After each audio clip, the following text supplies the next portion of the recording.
가능성 있는 기대감이 커져 있잖아요. 네네. 그래서 그런 기대감이 커져 있는 재개발에 대한 부분 때문에 거래량이 많이 늘어난 거예요.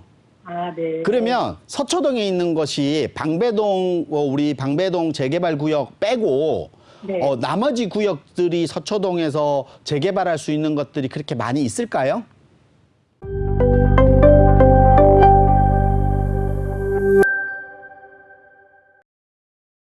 여보세요. 네, 안녕하세요. 안녕하세요. 반갑습니다.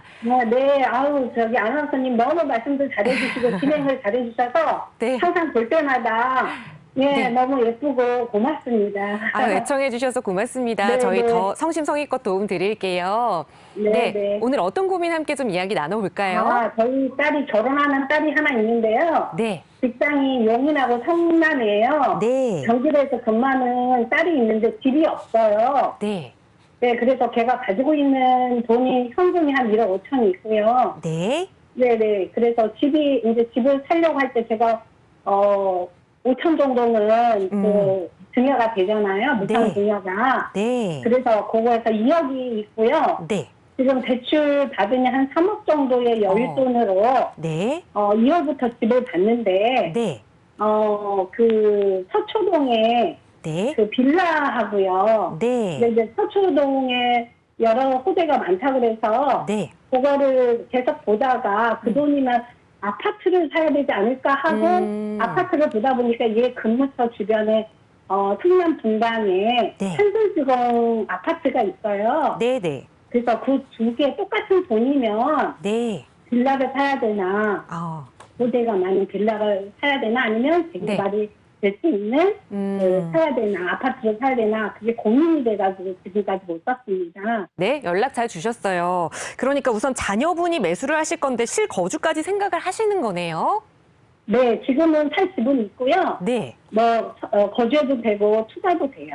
투자도 괜찮고. 네, 네. 그래서 처음으로 보신 거는 서초동의 이 다세대 주택을 좀 서초동 호재를 누려볼까 하고 보시다가 그 자금이면 차라리 아파트를 보는 게 어떨까 하셔서 이제 분당의 한솔 주공 아파트까지 보셨는데 여유자금 3억으로 어떻게 하면 조금 더 현명한 재테크 할 수 있을지 대표님과 한번 차근차근 계획 세워볼게요. 네, 네. 인사 나눠보세요. 네. 네, 안녕하세요. 네, 대표님 저 아주 잘 보고 있습니다. 네, 감사합니다. 네. 지금 이제 따님분이 무주택자인데 집을 거주 겸 투자 목적도 좀 매수를 처음 매수하니까 가격도 좀 상승할 수 있는 여러 개 아파트를 좀 찾고 주택을 찾고 있는데 네네. 서초동의 다세대 주택과 분당의 한솔주공 5단지 네, 지금 보고 계신 거예요. 네네. 한솔주공 5단지는 몇 평이에요? 15평이에요. 15평.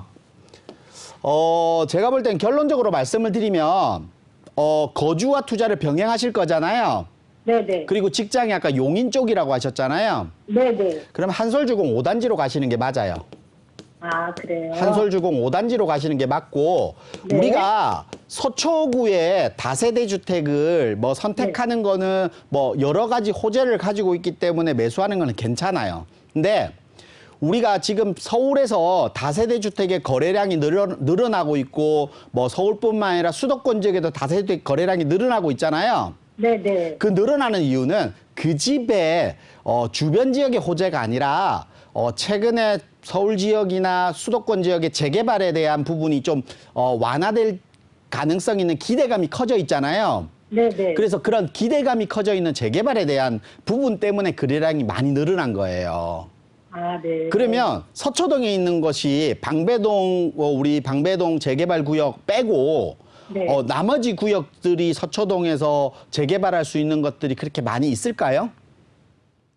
근데 여러 호재가 많다 보니까 그러다 보면 전세가 올라가면 집값도 올라가고 해서 결국은 다세대 주택 그 지역의 다세대 주택 가격은 얘기하신 대로 결국은 전세가 상승이 가격을 끌어올리는 갭 투자 형식의 주택이에요. 네네. 그러면 결국은 내가 거주를 할 거잖아요, 지금.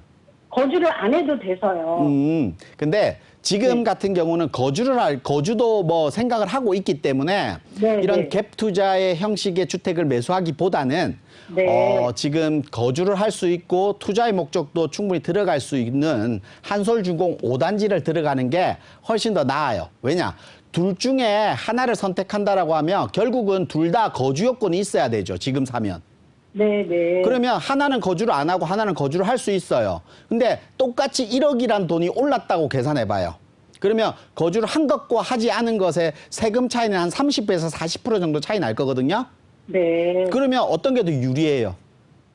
거주할 수 있는 하는 게 게 유리하겠죠. 네네. 그래서 제가 볼 때는 한솔주공 5단지를 선택하는 게 맞고, 특히 한솔주공 같은 경우는 우리 네. 분당 같은 경우는 1기 신도시잖아요. 네, 그러다 네. 보니까 뭐 한솔주공 같은 경우도 지금 27년 차 아파트인데, 네. 대부분 다 뭐 재건축을 하거나 아니면 리모델링을 하거나 이런 새 네, 아파트로 네. 바꿔줘야 되는 시기인 거예요. 네네. 그 아파트에 한솔주공도 포함되거든요. 네. 그러면 한솔주공 아파트는 내가 거주하면서 좀 중장기적으로 가져간다라고 하면 충분히 네. 새 아파트에 바뀔 수 있는 기대감 때문에 가격이 상승할 수 있겠죠. 네, 그리고 네. 이쪽 지역은 대부분 다 소형 평수들이 많기 때문에 네네. 이런 리모델링이나 재건축을 했을 때 속도감은 훨씬 더 빠를 거예요. 우리가 재건축이나 재개발을 할 때 대형 큰 평수라든지 넓은 평수의 대지를 가지고 있는 것들은 이런 작은 평수와 섞여 있을 때는 재건축이나 재개발 때 속도가 좀 느려요. 왜냐하면 네. 의견 차이들이 많잖아요, 사실은. 네, 근데 이런 네. 소형 평수들끼리 뭉쳐있는 아파트 단지들은 그런 의미에서는 속도감이 되게 빠르거든요. 네. 그래서 시간적으로 봤을 때는 저는 목동 이 분당에 한솔주공 5단지를 한솔주공. 선택하는 게 훨씬 더 네. 나은 선택이고 네. 그래서 이걸 선택했으면 하고, 우리 시청자님도 서초동을 얘기하셨잖아요. 네네. 우리 서초구에서 다세대 주택을 선택할 때 네. 시청자뿐만 아니라 또 방송을 시청하신 여러분도 계실 텐데 네. 서초동에서는 우리가 주택을 선택할 때 우리 이 남부터미널 지역이 있는 우리 지역과 네. 내방역이 있는 지역, 이 두 가지를 서초구에서는 이렇게 볼 수 있거든요. 이 두 가지를 볼 수 있는데 남부터미널이 있는 지역에는 주택 공급이 상업지다 보니까 어떤 게 많겠어요? 높게 지어서 오피스텔 공급이 많겠죠. 네. 네네. 근데 내방역 주변 지역은 주거지예요. 네네. 그러다 보니까 빌라 형식의 주택이 공급이 많이 돼 있어요. 근데 내방역 주변에는 방배 5구역 지금 공사 중이잖아요. 이런 네네. 방배 5구역이나 주변 지역의 방배동 재개발로 인해서 아파트들이 많이 들었을 거예요. 그러면 네. 이쪽 지역은 대체주택으로 충분히 주택을 쓸 수 있겠죠. 네. 그래서 네. 이런 내방역 주변 지역에 있는 주택은 좀 큰 평수들 있죠.